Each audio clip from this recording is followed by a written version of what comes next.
Hi, so today I'd like to talk about mission and purpose. A lot of people don't have mission statements because they're used to mission statements being just silly, foofy, pixie dust crap at a lot of companies that they've worked at that is just written on the wall and referred to in every meeting, and it's pretty much used to leverage people to work more. It's supposed to be this inspirational stuff that's just so cheesy and lame that by the time people start their own business, they say, I want nothing to do with having a mission statement. It's just cheesy, it's corny, it's crap. And I want to tell you why a mission and purpose actually makes sense and why having it written down is going to help guide your company decisions in times when you don't really know what it is that you have to do. So I made my mission and purpose based on the customer standpoint. So why do people pay me? What makes me unique? And I would actually ask a lot of people this, not just in those words, hi, I fixed your phone, what makes me unique? No, I'd ask why they decided to use me. I'd ask what they thought of the other places that they went to, why they came to me. And as time went on, I figured out what it is that made me unique, and I figured out what it is that allowed me to make money. What was it about my business that was unique, that allowed me to make money from the standpoint of my customers? And I actually made that into a written mission statement, which I'm going to read. So my mission and purpose was written with my customers in mind, but also keeping in mind what it is that makes me successful and what it is that allows me to make money, what is proven to allow me to make money. And my decisions are all made based off of this statement.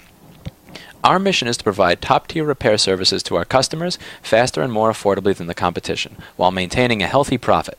We do this by leveraging superior vendor relations, highly trained staff members, and wasting minimal amounts of time. We also aim to operate in a manner and only offer services that minimize unnecessary conflict with our customers, while providing customers with an unparalleled level of insight into how we do business in a frank manner. So this was written in taking into account all the things that have helped make me successful, all the things that have made it easy to market the business, all the things that have made it easy for me to deal with customers, and all the things that have made people choose myself and my staff over other businesses.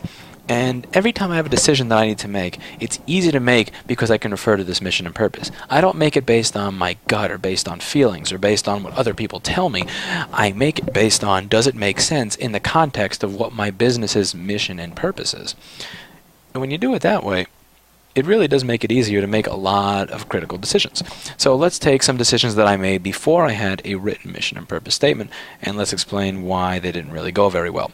Let's talk about cell phone unlocking about 2.5, 3 years ago. So 2.5, 3 years ago, I had this idea that we fix phones and everybody asks us if we unlock phones, maybe I should unlock them. And this is back when you could buy the unlock codes for like $2 to $5. Sometimes $6, and we were charging 20 or 25 for the service. Now, one of the things about the phone unlocking at that time is that in order to actually unlock the phone, after we were done with buying the code and putting the code in and doing everything, the user would have to actually restore their phone with iTunes, and we would explain this to them both before they purchased the service and then after the service when it was done to ensure that they did it. And it would also take 1 day. Nobody ever restored the phone. Everybody came back in screaming, bitching, crying that, we had stolen their money, we were a ripoff, we were, not the... And the thing that drove me nuts is that nobody actually did it. So let's look back at this mission statement. Our mission is to provide top-tier repair services to customers. Unlocking is not a repair service. While maintaining a healthy profit. Spending half an hour or 45 minutes arguing with somebody is not profitable for $20. We do this by leveraging vendor relations. I don't have a special source for unlocking, so I can do it cheaper than everybody else. Wasting minimal amounts of time. Arguing wastes time. And we aim to operate in a manner that minimizes unnecessary conflict with our customers. No. And, that made no sense. So while I thought, hey, people ask, do you unlock phones? I should unlock phones because people ask me and I fix phones. But when I look at my mission statement, it doesn't make sense because I can't unlock phones faster or more affordably than the competition. I can't leverage supplier relations to do that. Everything that makes my business special is not something that I can actually apply to cell phone unlocking. Again, highly trained staff, who cares? You're entering a little code into a phone. You don't need a highly trained staff to do that. So I stopped unlocking phones because it was a complete nightmare and it was wasting time that I could spend doing other things. Now let's talk about selling Lenovo laptops. So a lot of people ask me, what laptop do you use if you don't have an Apple? And I would say I use Lenovo's because they're very durable. I can drop it off a ladder and it still works. I can spill water in it and it comes out little holes in the bottom. You spill water on your laptop and it becomes a $2,000 brick. You try to watch YouTube with your laptop and your graphics chip dies. Again, I'm not going to say, again, you value usability and you value what you get out of a MacBook. I value being able to destroy my laptop and being able to not care when my cat knocks it off a bed. We value different things. But a lot of people would say, well, I like that too. Where can I get one? Do you sell it? And I would go, no. And they would look at me silly. You're telling me I should buy a Lenovo computer. You're a computer store and you don't sell the very thing you like. I guess, why don't I sell Lenovo? So I decided to buy them. Now again, let's look over back to this little mission statement. Our mission is to provide top-tier repair services to our customers. Selling a laptop is not a repair service. Faster and more affordably than the competition, while maintaining a healthy profit. Let me tell you something. When you're buying a laptop for $850 that B&H has for $859 without a coupon, that's not a healthy profit. I cannot provide the laptop faster or more affordably because I don't get it at a low enough price. There really is no fast that you take it off a shelf and you ring it up. It's not like myself and B&H or Best Buy or any of these companies are in competition for that. We do this by leveraging superior vendor relations, which, let me tell you, I don't have superior vendor relations than Best Buy when it comes to where you can buy a Lenovo laptop. Highly trained staff members. Where does having a highly trained staff member matter when somebody's just choosing a laptop and swiping the credit card?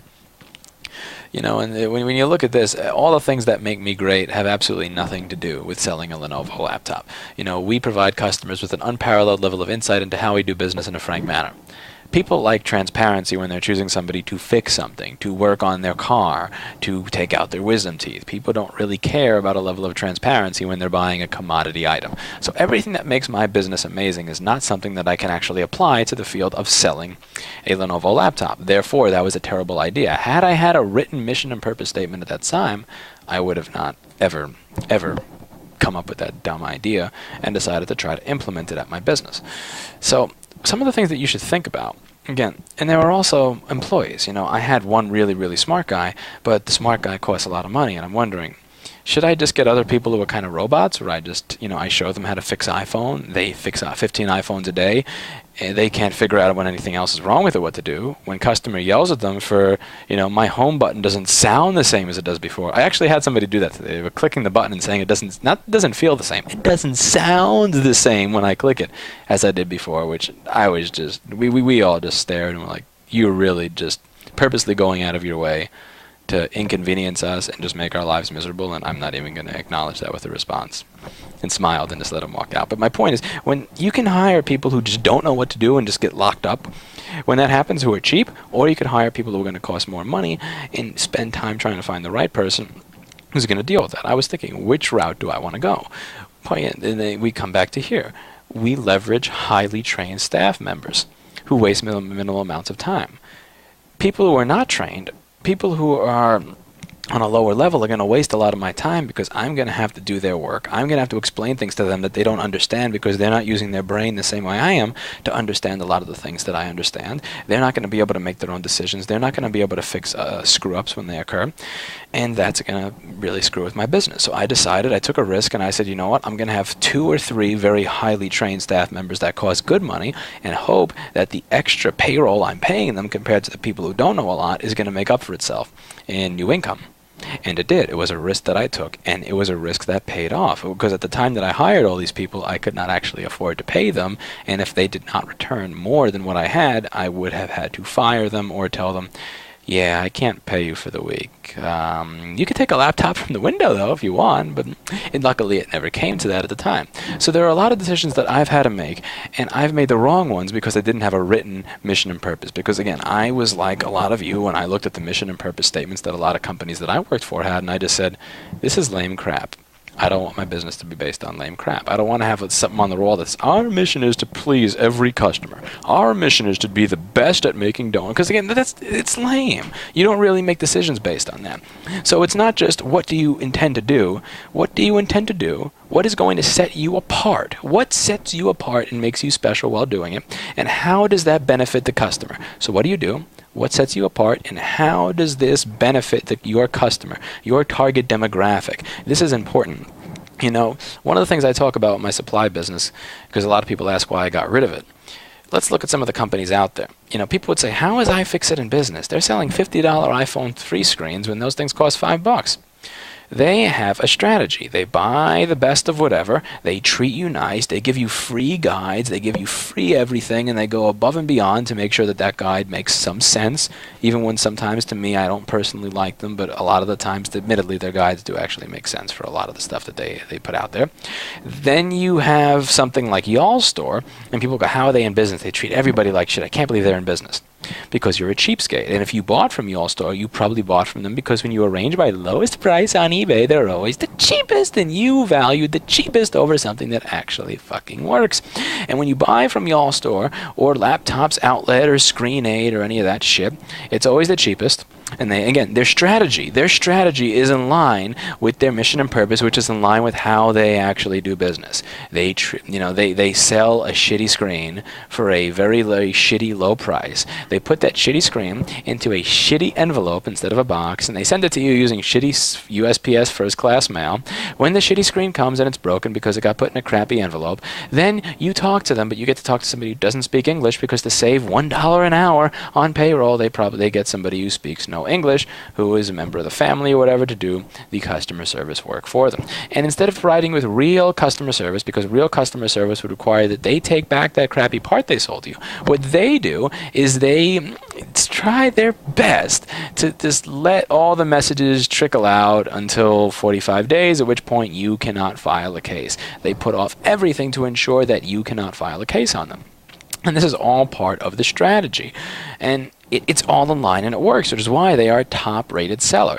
They are not a top-rated seller because they're any good. They're a top-rated seller because their strategy is in line with their mission and purpose, and their mission and purpose is in line with how they do business. So how they do business makes sense to them, and it allows them to make money. That's why they went from having 3 or 4 eBay stores to having 10 or 20 of them. That's why they went from a dumpy house to a small warehouse to a big warehouse, and that's why they're advancing. My supply company did not have a mission and purpose. I wanted to have the cheapest prices. I wanted to have the best quality parts. I wanted for you to be able to call and not just get an answering service that said email us so that the person who doesn't speak English can reply to you. I wanted you to get me or somebody like me who could walk you through replacing a backlight fuse if you blew it and tell you how you could get it done with a regular soldering iron. I wanted you to be able to deal with somebody who could actually help you through all of these problems. I wanted you to have the best parts at the best prices and the best support, and all have it. It did not line up. And one of the things I'll say, and I don't mean this as an insult to a lot of part suppliers, but they'll say, we have the best prices. We got these, $19, $20 iPhone 4 screens, and we're the best quality because we really care and all that and that and that. You're either not making money, you're not profitable, or you are profitable but you're lying about something. I mean, you cannot. There is always compromise in business to be made, and you have to be bullshitting yourself about something if you're saying that all of these things are not in line. So I know that my compromises are made based on the fact that I don't provide certain basic level services because I would make no money off of them. We're not always the cheapest. We do often find ways to MacGyver and Frankenstein things instead of doing things the expensive way. So I'm not going to replace a motherboard when I can run a wire across it to make it work. I need that money to support the business that I've built up, and then I also need that money to offer an affordable service. You have to kind of pick and choose your compromises, and your mission and purpose is going to make it a lot easier to choose those compromises and to choose what you want to do for your business. So for example, instructional YouTube videos. This is going to be an interesting one for me because I am actually starting a new business very soon. So this is a repair shop that has a department that is really me by myself with no help fixing boards at component level. And the sales guy will tell people, the techs are working on it. In reality, it's me in a back room. Like when I went to CTIA, I actually got trolled. I got sent a message saying, I saw your Instagram. Is the reason that we haven't gotten a status update in 3 days because you're in Las Vegas on vacation? And it's like, yes, motherfucker, yes, I went on vacation. But the point is, I have an idea to make a company that does board repair only to a higher professional level, and I have an idea of I have an idea of having a company that does nothing but board repair. That's all we do. We only service stores or existing companies, not end users, and we do it to a high professional level of quality. The point of this is not going to be that you watch the videos and it's like, I identify with that guy. I get along with that guy. I know what he's doing. He's trying to, where I drop a chip onto a board right after a profile and you kind of get along with it. Well, I'm targeting the people who are watching my current videos and going, how the hell do you post on the internet without ESD protection? You dropped that solder on there at 5 degrees higher than what it was supposed to be. That's unprofessional. That's wrong. My new company is actually supposed to cater to those people. I want everything to be prim and proper. I want the appearance to be proper. I don't want there to be, an unused Cat 5 cable going in a loop because I just haven't cared to take that out of the video backdrop, even though it's not plugged into anything. And that's going to have a different mission and purpose. It's not going to be to show you in depth, a great level of insight into how I think and do business in a frank manner. It's going to be to show you our best side and show you that we do things to a higher level of professionalism so that we can get those clients that don't want to send stuff to a one-man staffed company that has, just the good metaphor for everything, a U-shaped Cat 5 in the video backdrop that's not plugged into anything. So when I think about, should I upload that video of the Xiaomao where I actually dropped the chip onto the board and that chip dropping onto the board actually shot an IC off of the board? Should I redo that video or should I upload it? For this company, I want to give you as much insight as possible into how we do business, meaning that in reality, I am actually going to reuse that board. I'm not going to throw it away just because a little thing happened to it. Yes, that's the level of insight I want to provide, and in a frank manner, meaning as honest as possible, as transparent as possible. With the new company, that's not going to be a part of it. And it's the same person making that decision. It's me making that decision based on my feelings and my thoughts, but my feelings and my thoughts are guided by my mission and purpose. So I'm going to have a different mission and purpose for that company than this. Therefore, the same person, the same me, is going to come to a different decision. If I drop a chip on a motherboard because I forget about how the suction mechanism, the manual vacuum works in the Xiaomao, no, I'm not uploading that video. Hell no. Because, again, I'm not looking to show you that I can do the job. I'm not looking to show you that in the business world, in the real tech world, then when we screw up, we simply have to fix it. I am aiming to show you that in this new company, which is a higher level of professionalism, that those things simply don't happen. That's the impression that I want to get across. Again, I've gotten amazing amounts of business from people who really like the frank and honest manner in which we do business, but I'm also trying to cater to the very, very large demographic outside of that of people who would like to see something more than a 200 square foot office with a single desk, with a Lenovo that I use for checking shorts and motherboards using the side of my face. Again, and I'm going to have to make a lot of different decisions as to how I do things with that company. For example, again here, I want to show you that what we do is we operate and we do work to a very high level of professionalism where everything looks as professional as possible to a traditional definition of professionalism. My definition of professional is different from the standard person. My definition of professional is that I can do the work that people need done repeatably and that I'm not afraid to give my opinions. The traditional definition of professionalism is that everything looks perfect and you just never make mistakes and, that kind of stuff. By the traditional definition of professional, if I accidentally drop my soldering iron in the middle of a video onto the floor and pick it up, that would be unacceptable because that's not professional. But this company is looking to cater to people with a traditional definition of professionalism. So a lot of the things that I'm going to do are going to be guided differently because of that. Again, right now, it's not really worth it for me to get soldering tweezers because I do everything just fine as is. But believe it or not, that is actually going to change the efficiency level that I work at. It is going to make me able to work a little faster, and it is actually going to come out looking this much better. Is it going to come out looking $200 worth it to me, $200 better? No, by the standards of my current company. But by the standards of my new company, it will. So I'm trying to give you a couple of examples here of how mission and purpose are going to guide your decisions.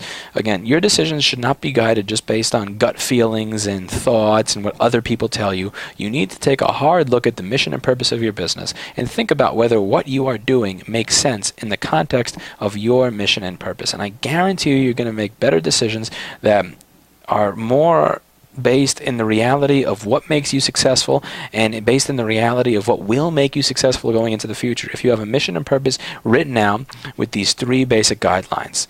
What do you do? What makes you unique at it? What makes you successful at it? What makes you better at it? And what allows you to make money at it? And thirdly, what from the customer standpoint, what do you provide them? So again, this mission and purpose needs to be in the mind of the customer, in the world of the customer. You need to get out of your world and what you think makes your business great and actually think about what they need, what you provide them.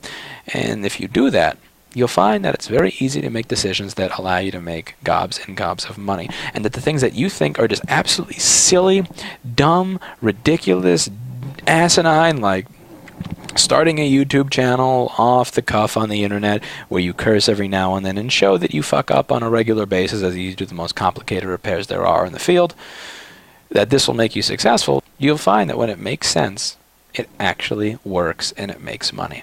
So all I'm asking you to do is write down a mission and purpose and see if it makes it easier for you to make difficult decisions, and put it into practice next time you have to do something. Put it into practice next time you have to choose whether you hire an expensive employee or a dumbass. Put it into practice next time you have to decide whether or not you want to move to this store, this neighborhood or that neighborhood. You know, buy this rework equipment or that rework equipment. Buy parts from this vendor or that vendor.